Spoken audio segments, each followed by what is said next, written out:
2021 அதிமுக பறிகொடுத்த பண்ருட்டி தொகுதி நிலவரம் என்ன, அந்த தொகுதி மக்களுடைய எதிர்பார்ப்புகள் என்னவென்று விரிவாக பார்க்கலாம். மக்களே, உங்க தொகுதி பத்தி கொஞ்சம் தெரிஞ்சுக்கோங்க. பண்ருட்டி சட்டப்பேரவை தொகுதி கடலூர் மாவட்டத்தில் அண்ணா கிராமம், நெல்லிக்குப்பம், மேல்பட்டாம்பாக்கம், பண்ருட்டி, துறைப்பாடி, திருவொதிகை, புதுப்பேட்டை பகுதிகளை உள்ளடக்கிய தொகுதி. பலாப்பழத்திற்கு பெயர் போன இந்த ஊர்ல விவசாயமே முக்கிய தொழிலா இருக்கு. முந்திரி விளைச்சலை கொண்ட இந்த பகுதியில முந்திரியை உடைச்சு விற்பனை செய்யறது குடிசை தொழிலா மாறி மக்களுக்கு வருவாயை கொடுக்குது. மரம் சார்ந்த கைவினை பொருள் தயாரிப்பு முக்கிய தொழிலா இருந்து வருது. பிப்ரவரி 23 தேர்தல் ஆணையம் வெளியிட்ட இறுதி வாக்காளர் பட்டியல்ல 1,16,476 ஆண் வாக்காளர்கள், 1,23,504 பெண் வாக்காளர்கள், 68 மூன்றாம் பாலின வாக்காளர்கள் அப்படின்னு மொத்தமா 2,40,048 வாக்காளர்கள் இருக்கிறதா தெரிவிக்கப்பட்டிருந்தது. தொகுதியில இதுவரைக்கும் நடந்த தேர்தல்கள்ல அதிகபட்சமா அதிமுக 4 முறை ஜெயிச்சிருக்கு. திமுக, பாமக தலா 3 முறை வெற்றியை வசமாக்கியிருக்கு. தமிழ்நாடு உழைப்பாளர் கட்சி, காங்கிரஸ், தேமுதிக, உதயசூரியன் சின்னத்துல தமிழக வாழ்வுரிமை கட்சி தலா 1 முறை ஜெயிச்சிருக்கு. இந்த தொகுதியில கடந்த 2021 சட்டப்பேரவை தேர்தலில் திமுக கூட்டணியில தமிழக வாழ்வுரிமை கட்சி தலைவர் வேல்முருகன் உதயசூரியன் சின்னத்துல போட்டியிட்டார்.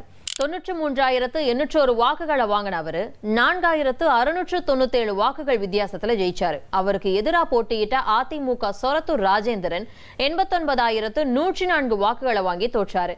2016 வென்ற தொகுதியை அதிமுக பறிகொடுத்துச்சு. இப்போ தேர்தல் நெருங்க பண்ருட்டி தொகுதி மக்களோட எதிர்பார்ப்புகள் என்னவா இருக்கு அப்படிங்கறத கேட்டு தெரிஞ்சுக்கலாம்.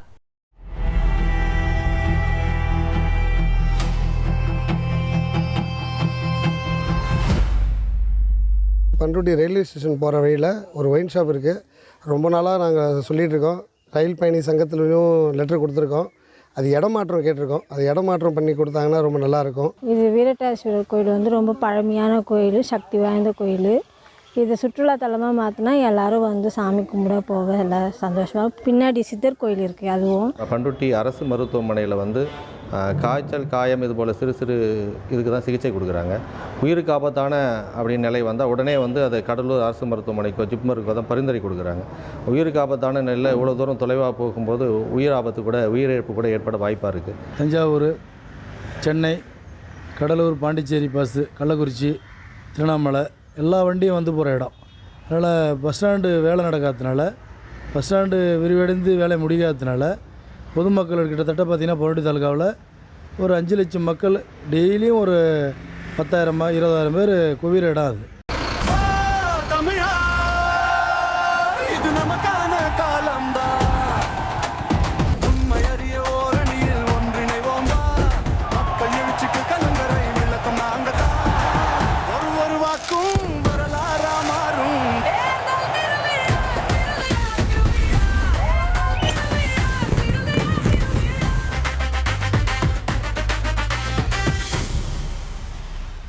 உங்கள் தந்திவன் தொலைக்காட்சியில் காதலும் கலகலப்பும் நிறைந்த ஒரு புத்தம் புதிய ஃபேண்டசி தொடர் ராஜா ராணி தினமும் இரவு 8 மணிக்கு.